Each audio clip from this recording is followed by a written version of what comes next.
Pessoal, então agora vamos fazer aí mais um exercício, que é o desenvolvimento de uma função.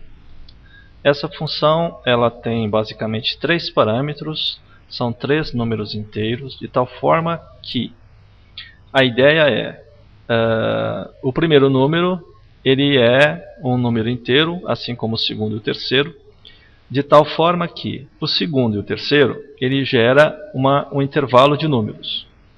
E nesse intervalo de números eu vou escolher, ou separar, digamos assim, todos os números que estejam nesse intervalo que sejam divisíveis pelo primeiro número. Então, por exemplo, eu tenho uma sequência de números da forma 2, 2 e 8. Então, na verdade, eu vou pegar os números de 2 a 8, então eu faço um for de 2 até 8, vou pegar todos os números, que seria 2, 3, 4, 5, 6, 7, 8, inclusive, 8. E cada um desses números eu vou verificar se ele é divisível por 2. Se for divisível por 2, eu mostro, caso contrário, eu não faço nada. Por que eu tenho que verificar se esses números são divisíveis por 2? Porque o primeiro número que aparece aqui, esse aqui, é o número 2. Então, basicamente, é muito similar ao exercício de função 001, aonde nós pegamos então e mostramos uma sequência de números baseado em um intervalo entre 2 números. Ok? Bom, então, nós sempre pensamos, vamos desenvolver então aqui a função, vamos inserir então uma função, vamos chamar, por exemplo, essa função, divisor, por exemplo, é uma função, muito bem, uma função divisor. Essa função divisor, nesse caso, ela tem 3 parâmetros. Então, tem o a do tipo integer, depois ela tem o n1 do tipo integer, e nós temos então o n2 do tipo integer. Muito bem, e essa função ela vai retornar o quê? Ela vai retornar um tipo string, que são os elementos que vão ser os divisores de A. Muito bem, então, na verdade, nós temos uma string S, que é a nossa string final. Nós temos o I, que vai, a princípio, controlar o meu comando for. Muito bem. Inicializamos esse S em vazio, por exemplo.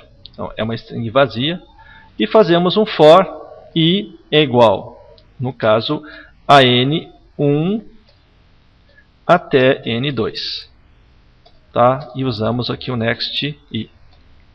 Bom, nós vimos no outro exercício que havia a necessidade de nós invertermos a posição de N1 e N2. Por quê? Porque se N1 for maior do que N2, o que vai acontecer é que esse for aqui, olha, como digamos assim, eu faço de 10 até 2. Nesse caso, o 10 é maior que 2, automaticamente ele não vai executar o laço for. Certo? Então, quando acontecer isso, nós temos que inverter a posição dos elementos.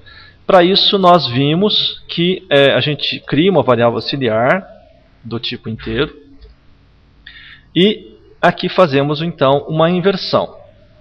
No caso, vamos imaginar que N1 seja maior que N2, então a gente faz a inversão. Ou seja, o AUX recebe N1, N1 recebe N2 e o N2 recebe o AUX. Fazemos então a troca do nosso elemento, como a gente já tinha definido anteriormente no exercício de função 01. Muito bem, então eu vou fazer um for do valor N1 até N2. Mas o que eu quero fazer aqui? Eu quero mostrar, então, nesse caso específico, os elementos que são divisíveis por A.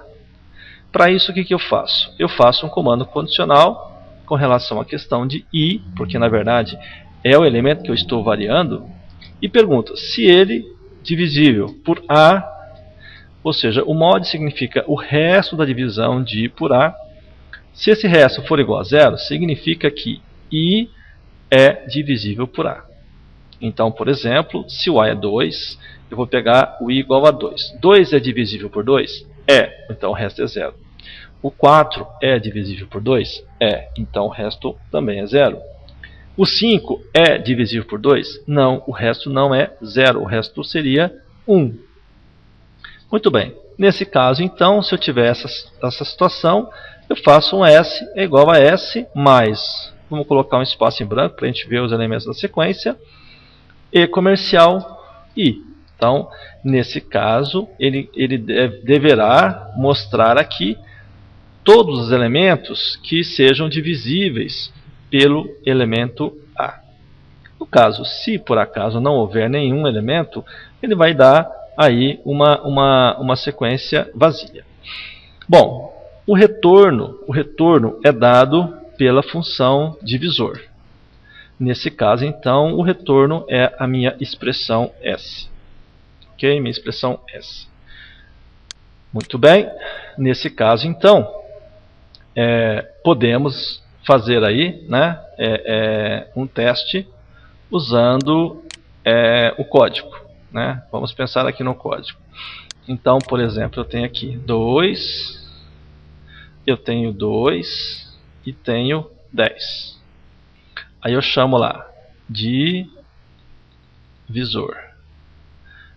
Vamos passar os parâmetros aqui. Então, esse primeiro parâmetro, segundo parâmetro, terceiro parâmetro. Então, eu quero os divisores por 2 entre 2 e 10. Então, a ideia é ele me mostrar o 2, 4, 6 e 8. Agora, suponhamos que eu tivesse então agora 3, 10 e 2. Então, nesse caso, ele deveria mostrar, né, os divisores, os números que dividem 3, né, entre 2 e 10. Então, é igual divisor. Então, eu vou pegar o 3, eu vou pegar o 10 e vou pegar o 2. Ok? Então, nesse caso, eu teria o 3, o 6 e o 9. 3, 6 e 9. Se eu tivesse, por exemplo, agora, vamos imaginar aqui, ó, um 5, 3 e, sei lá, 30. Né? Então, eu tenho todos os divisores, né, entre 3 e 30, que são divisíveis por 5, né? Tá certo? Então, eu teria 5, 10, 15, 20 e etc. Ok? Muito bem. Eu também posso fazer aqui uma sub, né? Posso fazer aqui uma sub. Então, por exemplo, uma sub teste, né? Por exemplo, aonde eu poderia pegar, então, fazer justamente esse teste. Então, eu posso pegar um DIN, por exemplo, S, que é uma string, né? Uma string de tal forma que eu faço o quê? S é igual, chama a função, né, divisor, por exemplo, colocando aqui 2, 3 e 20. Tá? Então, qual que é a ideia? A ideia é, vamos pegar os números divisores por 2 que estão entre 2 e 30. Desculpa, 2 e 20. Certo? Esse S tem que ser uma string. Aí uso uma sgbox. Então, a sequência de números é igual, vamos usar aqui então mais S. Muito bem. Por que nós usamos aqui mais S ao invés de nós termos utilizado o E comercial? Nós utilizamos o mais S nesse caso específico, por quê? Porque essa sequência é uma string.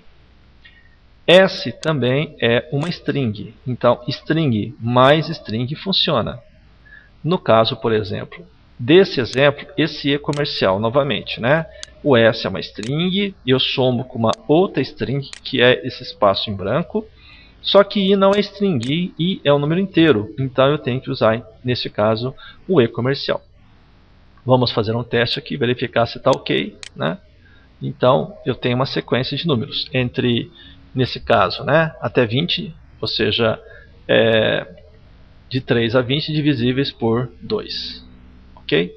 Então, nesse caso, eu posso ter vários parâmetros. Eu tenho uma amostra aqui de que são 3 parâmetros, são do tipo inteiro. Agora, nós podemos então mudar a forma, né, de tal maneira que eu tenha, além de números, eu posso ter, por exemplo, string, eu posso ter valores booleanos, eu posso ter valores double e etc. Ok?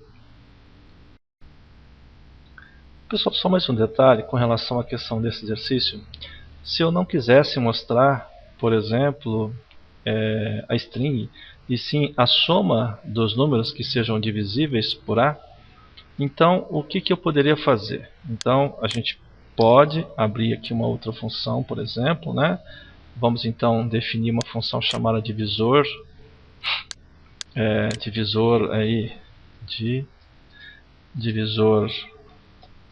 divisor 2, por exemplo, é uma função, né? Tá? Ela está aqui embaixo. Aí a gente tem o A do tipo inteiro, vamos colocar os mesmos parâmetros, né? N1 do tipo inteiro e temos N2 do tipo inteiro, ok? E que retorna inteiro. Muito bem.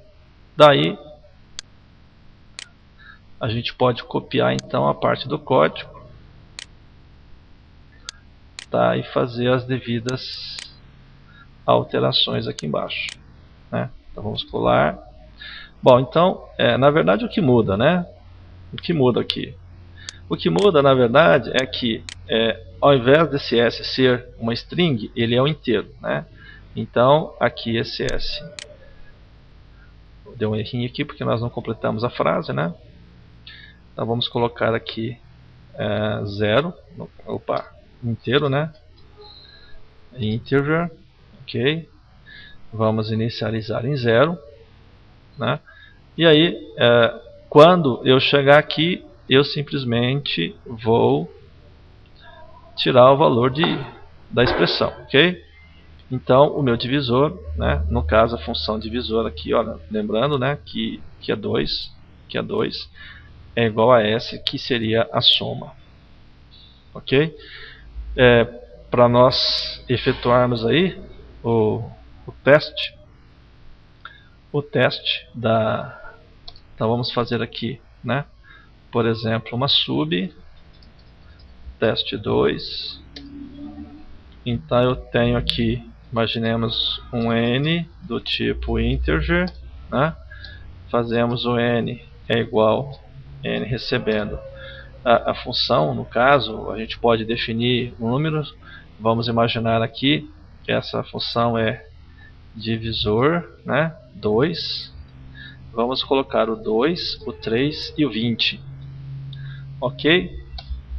E usamos o message box. Então a soma dos elementos é igual, nesse caso, usamos o e comercial n. Ok? Vamos fazer um teste. Então vamos fazer um teste menor. Vamos colocar aqui então, por exemplo, 2 e 6. Então daria 2 mais 4 são 6, mais 6 são 12. Então, executando, né, essa porção de código aqui, né, que se refere a essa parte de baixo, então eu teria o que? A soma dos elementos seria 12. Né? Então eu somaria o 2 mais 4 mais 6. Se por acaso, então agora, eu colocasse aqui, né, o número 3, tá? Então, 3. Então, eu teria de 2 até 6, eu teria o 3 mais o 6. Eu teria, então, nesse caso, desse exemplo, eu teria 9. Né? Teria 9. Então, somente para completar o exercício, Aqui eu tenho, nessa parte superior, eu tenho então o retorno como sendo uma string de dados, utilizando então soma de string aqui. E nessa outra parte eu tenho o inteiro e tenho aqui um acumulador, né, que vai somando, vai acumulando todos os meus i's que estão entre N1 e N2 e que sejam divisíveis por A.